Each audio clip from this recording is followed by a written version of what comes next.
Hello, all, and welcome to another Sanctuary Sunday. Sanctuary! Or, what I have been saying today, goal! Yes, because I've been covering soccer games, and it's culminating in this video covering some of the soccer games in my collection. But I'm not going to stop there. I'm going to give you a couple of soccer stories, 2 or 3 soccer stories of how soccer fits into my experience and games and the like. So first off the bat, Ecuador. Yes, in 2002, Ecuador qualified for the World Cup for the first time, and I happened to be in Quito at that moment. And this is one of the jersey. This was the national jersey at that time. So soccer has not been something that I grew up with or played a lot. I played a little bit, but it was not part of the organized regiment in middle school or high school or even intramurals when I was in college as much. I mean, it was around, but not that prominent in my experience. But I like soccer and ended up coaching soccer with my kids. And so the whole aspect of being caught up in a moment when a nation qualifies for the World Cup was a once in a lifetime event or experience. And with that kind of led me to, looking at World Cup type games. So with further ado, we're going to talk about 11 here in a little bit, but there's World Cup Tournament Soccer. Now, World Cup Tournament Soccer is, or World Cup Tournament Football game, is a game from Australian Design Group, and it is basically a card game. You're going to be sitting here and filling out all the different teams or countries for the World Cup. And on the backside of this is dual-sided. On the backside is the same kind of setup, but it's set up for Olympic play, so you can do the Olympics as well. But you're going to kind of go through all the different brackets from group play to the final 16, and then get all the way up to the World Cup finals, trying to advance your team or all these teams. So you basically have to play the entire World Cup, advancing these different countries. And there's several, decks of cards or several cards, and you're going to be playing these cards. Each side will be playing these cards for their team to try to advance them, forward in their match play.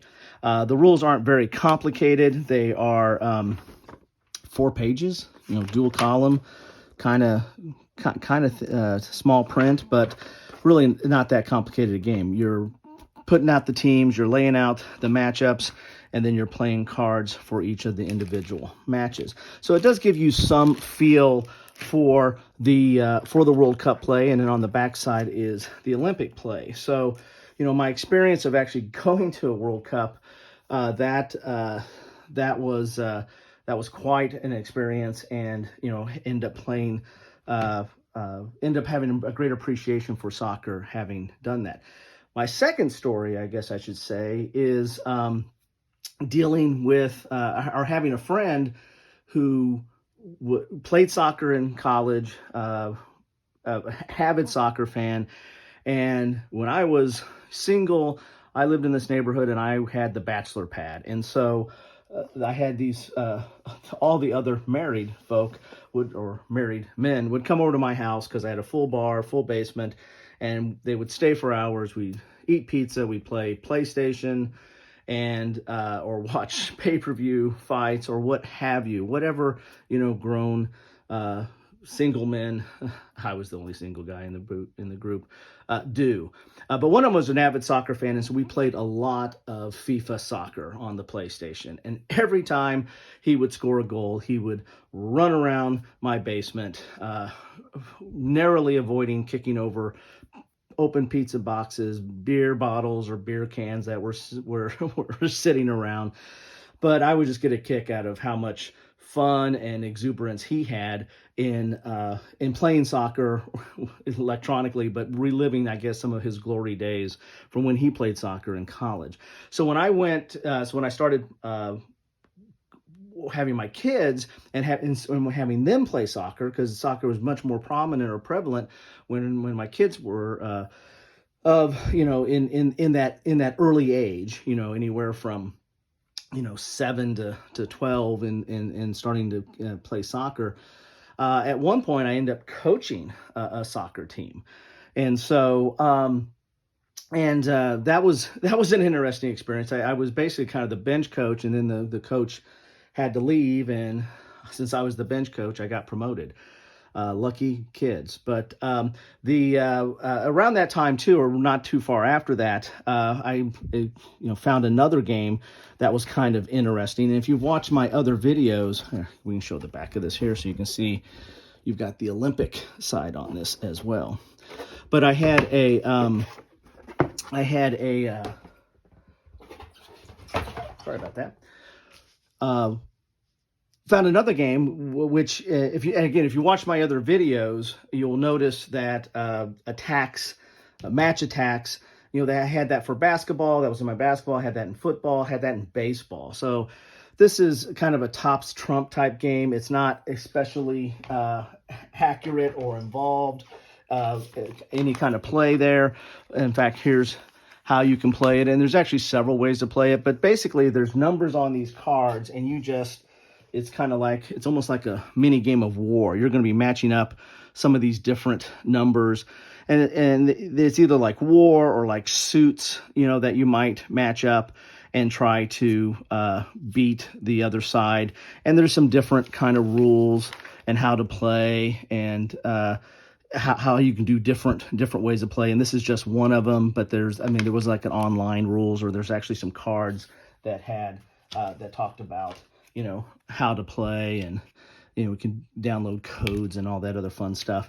But the cards were interesting. It was collectible, so that's already a death knell, right? Because you had to buy a lot of packs to get the right cards you wanted.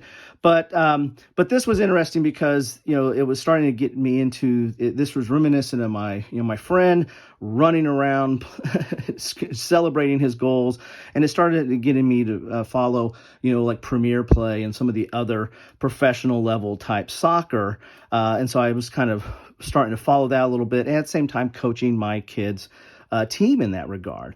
And when I was coaching my kids' team, one of the weirdest part about this is I try to have all the kids play an equal amount of time, and these were little kids. I think my son was 8 or 9 when I had that season where I coached, and they every parent wants their kid to play the most.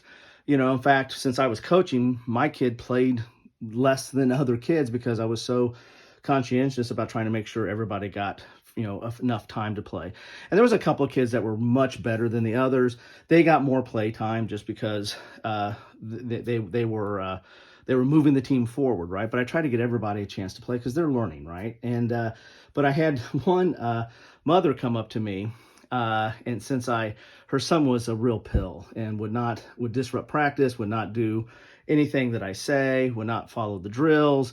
And so I sat him down, not during the game, but I sat him down during practice a few times because he was just being disruptive. Or I make him run, and I make other kids, run, do some laps as well. And so she pulled him off the team because she was not having any of that, because her son should play every minute of every game and was clearly the best, and should not take any kind of discipline from a volunteer coach, right? Because this is volunteer. Anyway, so enough said. Didn't think anything about it until the birth of my daughter came around, of my youngest daughter came around, and lo and behold, that same mother was the attending physician or the doctor on duty when I took my wife to the hospital. Awkward. Anyway, So those are my major soccer experiences. So what does that bring us to for the next game in my collection? Well, that is 11, and I'll put links to it. I've just a whole series of unboxing and overview videos of 11 and all its various expansions. I have 2 of them. There's, I think, 3 more that are on the way there. But what 11 is basically what it says on the box. It is a football manager board game. And what does that mean? Well, that means you are managing a football team. It's not so much about the play, about an individual soccer game. In fact, you're even though it says 11, you really never have 11 on 11 as far as the number of players. You're going to have like some key players represented by some cards, but I don't think you have like all 11 players represented by the cards that you draft or that you obtain in transfers and the like. But what you do is you're managing a team on a weekly basis. You're going to have the Monday morning where you deal with board stuff, and there's going to be events that come out of your board meetings that affect the team for the week or even longer. There's going to be day-to-day stuff where you're trying to get transfers, you're trying to train your players, you're trying to deal with injuries, you're trying to get promotions or marketing.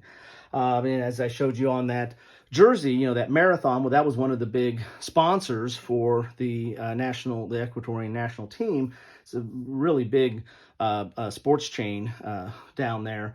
But there's all kinds of sponsors that might come and try to get onto your jersey, right? And for sponsorship.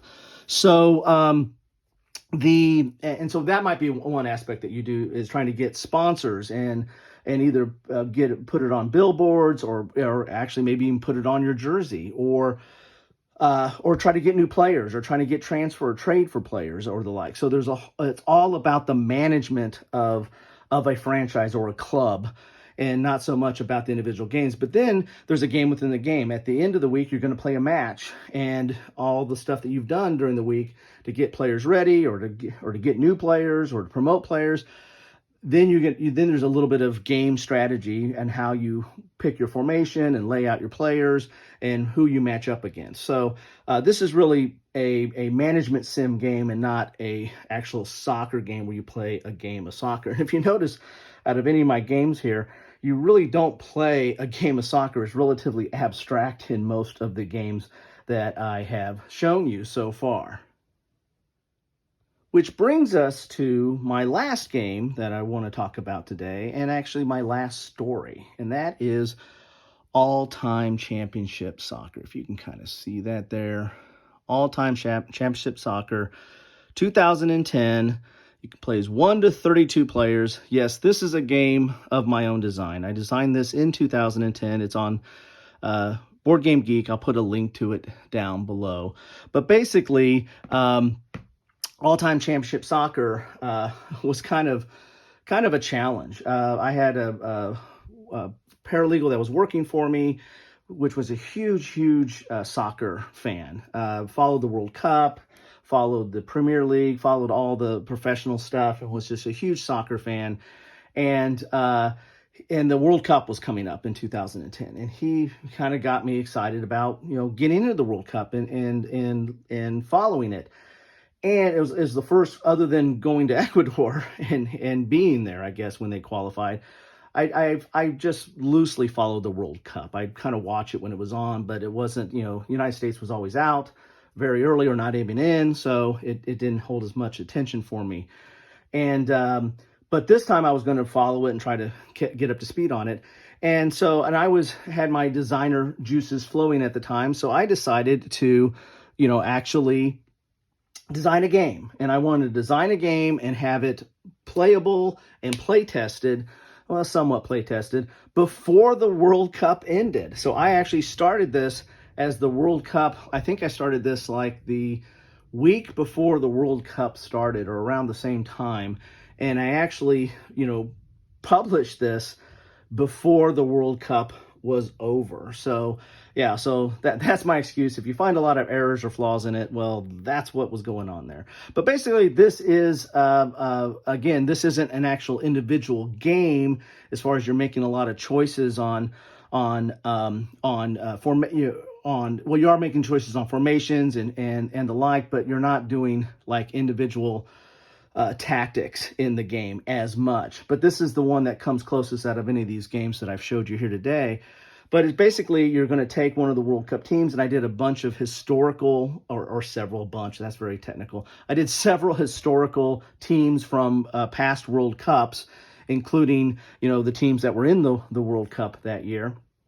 And actually, I finished out these teams after the last match. So I guess technically I finished the game right after the World Cup ended because I was able to pull out the two teams that went into the finals for that year, and that was Spain and Netherlands. So, but in order to do that, I list out my secret formula of basically, how many attempts they're going to have, how many goals they're going to what's their chance for a goal. And then you get to decide, what kind of formation you want to play. It will also, I have in there what formation they typically played.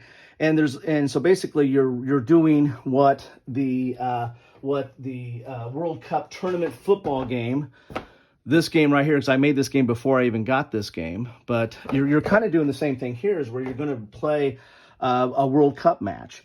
But this is mainly with historical teams, because that's mainly who I went back and pulled out. I tried to pull out all the World Cup finalists for several years back.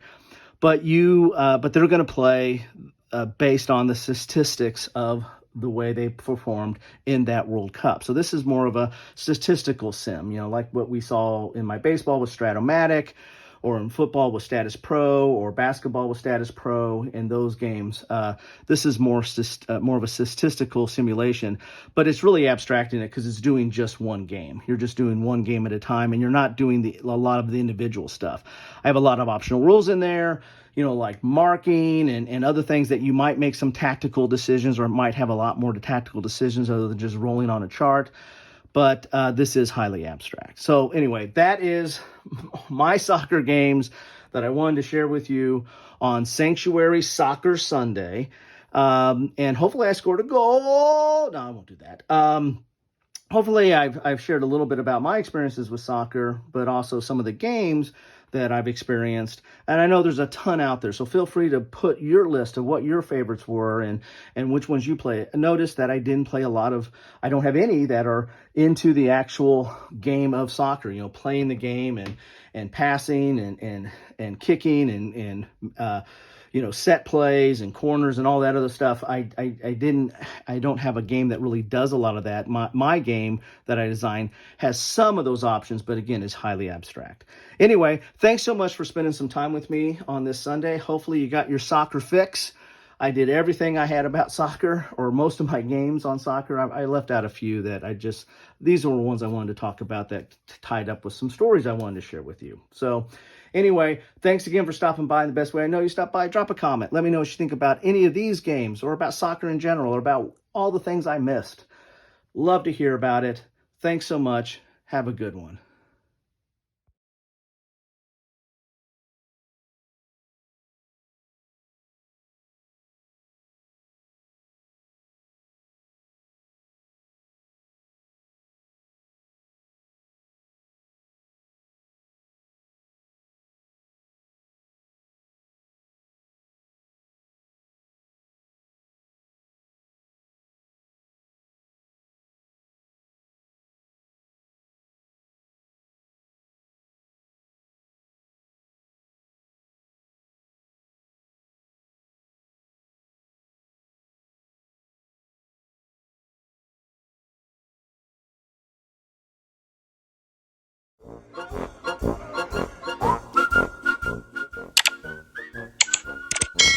Thanks for watching.